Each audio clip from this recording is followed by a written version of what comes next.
Hello, this is Robert Rickover at Body Learning, and today my guest is Ellen Strafford, who is an Alexander Technique teacher who lives and works in the Greenfield area of Pittsburgh, Pennsylvania. Ellen has a special interest in something that is generally called the DART procedures, and we're going to talk today about those procedures and how they fit in or complement the Alexander technique. Ellen, welcome to the show. Hi, thanks for having me. Well, it's a pleasure talking to you. I wonder if you could begin for our listeners who may not know what the Alexander technique is, just giving a very short description or definition of the technique.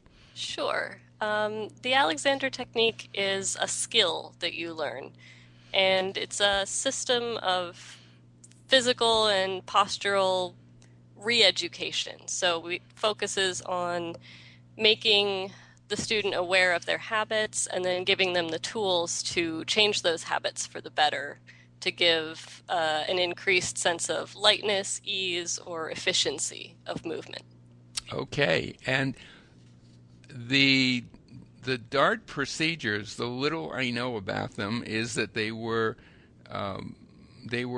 originated by, I didn't know he was Australian, an Australian Hmm. anthropologist, Raymond Yes. Dart, who Hmm. I believe was pretty famous in other areas having to do with anthropological discoveries in He Africa. Is that is. right? He is. Raymond Dart is an Australian anthropologist, and he is generally best known for discovering Australopithecus, which is one of the sort of missing links in between early hominids and current Homo sapiens. So it was essentially sort of a half ape, half human that walked more upright than previous specimens. So he's pretty well known in anthropological circles for that and for his work with sort of classic anthropology and in particular the sort of development of the species. And that's where his developmental movement work comes in, and that's where the connection to the Alexander technique comes in. Yes, and he was had been a student of the Hmm. Alexander technique. Is that right? Yes, he had. I actually just checked one of my favorite books on this so that I remembered everything. He originally started coming to the technique because his infant son was born premature, and so his infant son was having lessons with Irene Tasker, and he eventually started having lessons with her as well, and that's how he became interested in the technique. Hmm. Um, the connection, sort of the other direction, didn't happen until much later, though. But just to get back to his original exposure to the technique, I believe he was living in South Africa at the time, I believe that is correct, and yes. Irene, or I'm not sure how her name is pronounced, Irene or Irene Tasker, Yeah, I've was heard it both ways. was teaching and went back to England, I guess, at the start of World War II. Is it? Hmm. And so he was left on his own a bit in terms Hmm. of continuing the process. And I believe it's at that point that he started a series of explorations that led to the DART procedures. Is that a fair Um, statement of it, or is it more? Sort of. It's actually the DART procedures as we talk about them are basically a collaboration between Raymond Dart himself and my teachers Joan and Alex Murray. Oh, Um, okay. And Joan and Alex are the directors of an Alexander Technique training course mhm. in Champaign, Urbana, Illinois, Yes, just so yes. we know It's who. called Alexander Technique Center Urbana, Right. and that's where or Urbana Center for the Alexander Technique, and that's where I certified. Hmm. And so Dart had written papers about sort of the postural influence in various medical issues. There's a very famous one called the postural aspect of malocclusion, Hmm. where he was dealing with the position of the jaw and the relationship that that had to posture. Hmm. And so Alex Murray um, was discussing the jaw and the balance of the jaw and the head with his teacher, Walter Carrington. And Carrington recommended that he read Dart's paper. And he read it, he became fascinated by it, and started reading pretty much everything else Dart had ever read, or Dart had ever written. And he got very interested in the connection between the work that Dart was doing and the Alexander technique. And eventually, he and Joan went and met with Dart and collaborated with Dart a lot. And that's sort of where the Dart procedures as we know them came out of those sorts of experiments. Dart's, from what I understand, Dart's side of it was mostly theoretical. He was doing a lot of writing papers and discussing these things. And then when Joan and Alex started working with him, they became more of a concrete, set of processes. Mm-hmm. And roughly when in time would those processes have been developed, from what you know? From what I know, I'm just flipping through this book again. It was sometime between the 60s and the 80s. The Murrays met Dart for the first time, I believe, in 67. So I think it was a long process that probably started around then. And they were constantly working to refine them, and they worked with Dart when he was working at the Institutes for the Achievement of Human Potential in Philadelphia, which was a site that worked with brain-injured children and was sort of repatterning them, giving them the physical experiences that they had missed in their own developmental processes. So it was from what I understand, it was sort of a long developing process, and it's still going on. I mean, they're still making new discoveries every day. So. Mm-hmm. I remember I was on a training course in London in the late 70s and early 80s, and a course that was an offshoot of Walter Carrington's training course. And I remember that we did some experiments in class involving crawling and creeping, those kind of movements that children go through. But it was never, my sense was it was never presented as any sort of coherent whole. It was just something to explore. I do remember Walter talking about the importance of going through those stages. And that if you didn't go through them as a child, it might be useful to experiment with them as an adult. Is that exactly? Yeah. That's basically the idea. And again, it's not. I wouldn't necessarily say that it's sort of set in stone, codified, but it's a sequence of movements that flow organically one to the other. And so there is a pattern that they sort of fit themselves into pretty naturally. So generally, when we talk about the Dart procedures, we're talking about this sort of sequence of movements, but it's really more of a process. It's more of just tools to explore the ways that the body likes to move and the ways that are the most innate and the earliest learned patterns. And could you describe that sequence in general terms? I mean, it's difficult to describe it without seeing it, but it's, in essence, it deals a lot with curves, fetal curves, spirals. It's basically a loop, so you can start it pretty much anywhere in the sequence, but it would, for example, start sitting on the floor in a modified version of what most people would know as child's pose or kowtow, but it's modified in such a way that it is actually a pretty accurate reflection of what position a baby is in inside the womb. So we call that fetal. And it starts there and it turns into a series of spiraling movements that eventually roll you over and have you explore lying on your stomach, doing a lot of the movements that you would see small babies doing very naturally as they're trying to figure out how to deal with being on their stomach. And then eventually coming up to hands and knees, doing some creeping and some crawling, and then eventually getting up to standing. And then the loop takes you back around down to the floor and back into that fetal position. So it again, like I said, it doesn't have to happen exactly that way, but all of those movements show up a lot. And you can pull pieces out of it and work with them individually, or you can look at sort of the whole trajectory of where it goes. Hmm. But it's really more of an exploration process than a specific exercise.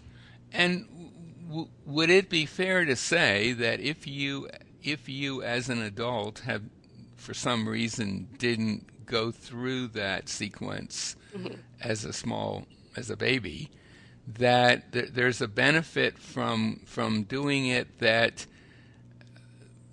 gets you something that just, if we want to call it plain old Alexander technique, self-directing and so on, is going to have trouble getting you to, or A was, little bit. I mean, it's I would say first I want to mention that it doesn't necessarily have to be because you skipped a step. A lot of people do skip steps when they're babies, but even if you did, do all of these movements naturally as you were learning to walk, the idea, as is the case with Alexander technique in general, is that as we've aged and become part of society, we lose that.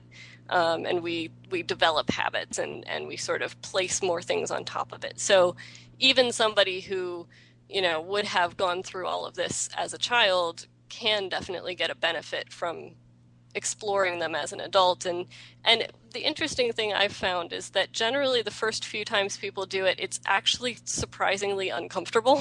mm-hmm, Not in a ow that hurts kind of way, but just in a that's really weird. I'm not entirely sure where I'm supposed to be kind of way. mm-hmm, But the more you do them, the more you start to kind of realize how comfortable and how your body wants to do these movements if you let it. mm-hmm. And so that is definitely, I think, ties into the Alexander mindset of stripping away extra habits and getting back to the way that the body wants to move.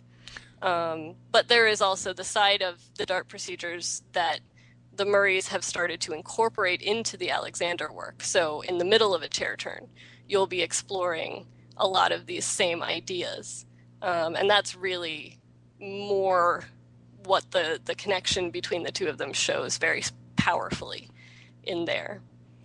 Could you elaborate on that a little? Is that Mhm. essentially applying Alexander directions, for example, to yourself as you go through these procedures, or is It's a it little more bit than of that? both. Yeah. It's what I would say is the the thing that the Murray's style of Alexander technique incorporates that most like straight Alexander technique would not Mm-hmm. is the incorporation of curves and spirals.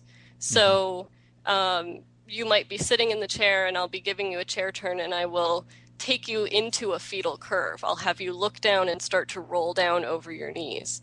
You'll go into this fetal curve and then I'll instruct you and direct you to come back up out of that in much the same way that a baby would when they're learning how to look up.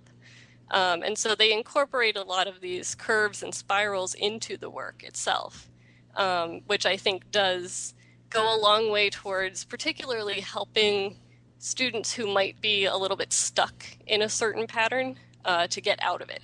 If you have someone who's sort of stuck in a primary curve or hunched forward, as they would probably describe it, taking them further into that curve can actually get it to let go a little bit so that it's then easier to bring them up out of it. So there's a lot of that work. And then on the flip side of that, you can do the DART procedures with Alexander direction and with a teacher to sort of help you get through the movements. So they kind of approach it from both angles, but to my mind, it's the incorporation of curves and spirals into the work itself that is the most exciting. And that example you gave of how you might work with someone sitting in a chair, Hmm. it sounds like you're taking part of the DART procedures as your focus at that moment. In other words, you don't have the student go through the complete sequence. Exactly. So And you're that's why I using a mentioned section of them, as hmm it And were. that's why I mentioned originally at the beginning that it's not like an exercise that you have to go through the whole thing all at once. You can pull pieces of it out. Hmm. And so you might be in a lesson with me and I'll decide, you know what, he's tending a little bit too much towards secondary curve or an arch. I'm going to work with some fetal with him and get him going the other direction and see if that'll sort of even the student out. So it's pulling little pieces of it. And I think what's really interesting to me is the idea that this is the way our body wants to move. And these are the movements that are sort of integral to the way that movement happens, both on a species level and on an individual level. And I think that's really what it's brought to the technique for me is the idea that the technique is about finding the way that is the most efficient for your body to move. And the DART procedures say, well, here's some ideas. Here's some things that your body does when you're not even thinking about it. Maybe those are the most efficient way to do a movement. Hmm. I do think, in general, from my experience, that Alexander technique teachers don't always give enough importance to spirally type movements. There's sometimes a tendency for Alexander directions to be seen as pretty linear, right? Exactly. And that actually is, I think, part of what caused this collaboration to start happening in the first place was Hmm. there's a quote in this book from Dart saying that he felt the technique had become too static and that, Hmm. as it was developing, it was sort of honing in on one very small aspect of the range of motion Hmm. that humans are capable of. And I think as a dancer myself and as the student of Joan Murray, who is also a dancer, there is that sort of aspect of it of if you can only maintain your good use when you're sitting perfectly still in a chair, what good is it?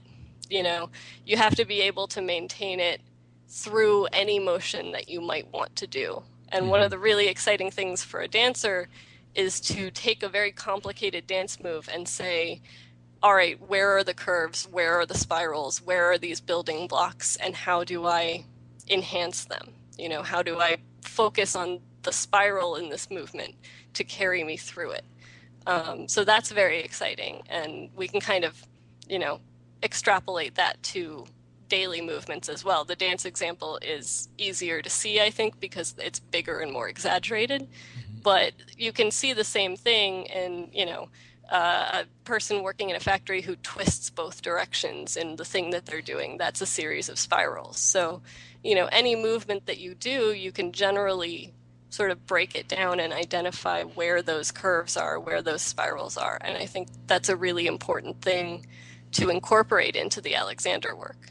Yeah, in my own case, just in the last few years, and I've been teaching this work for over 30 years now, but just in the last few years, I've discovered in myself that I was not really allowing the spiralish possibilities in my torso Hmm. to really manifest themselves in a simple activity like walking. Exactly. And I came to that not through the DART procedures, but through a very specific physical therapy process developed by someone who's kind of way outside the mainstream of physical therapy, but who has a very deep appreciation of the spirally nature of our bodies and, Hmm.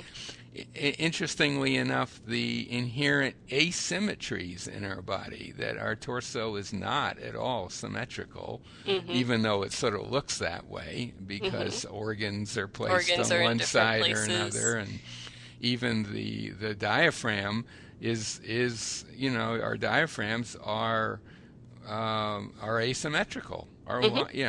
for Yeah. everything, and that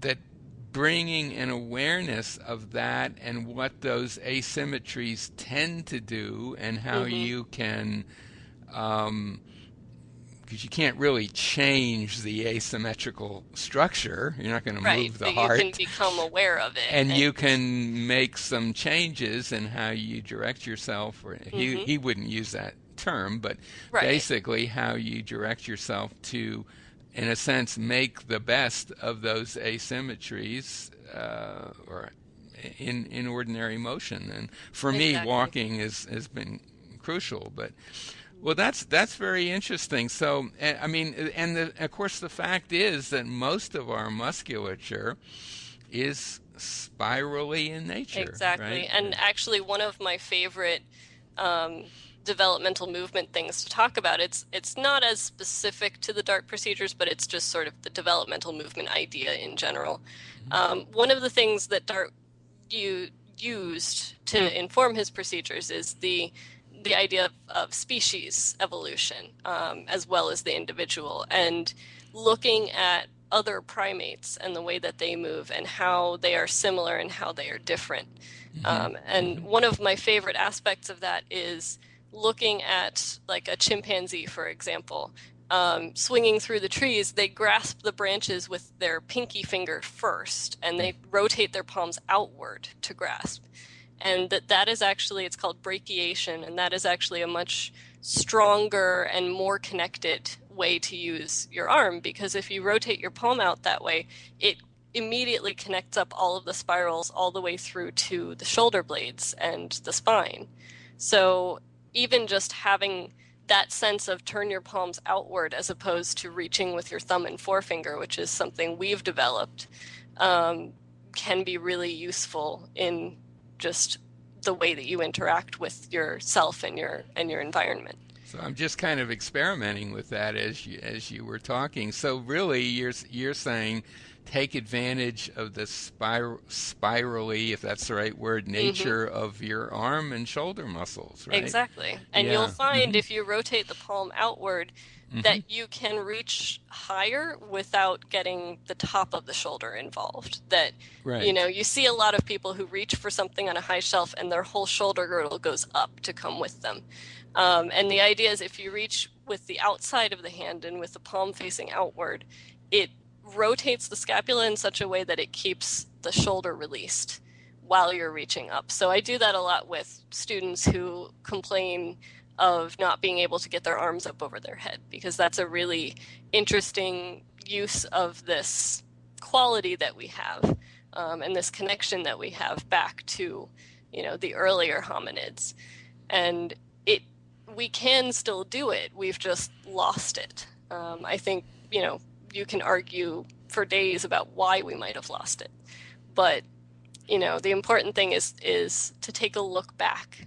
And there's a quote that Alex loves to talk about from Dart, who said that you can only look forward as far as you can look back.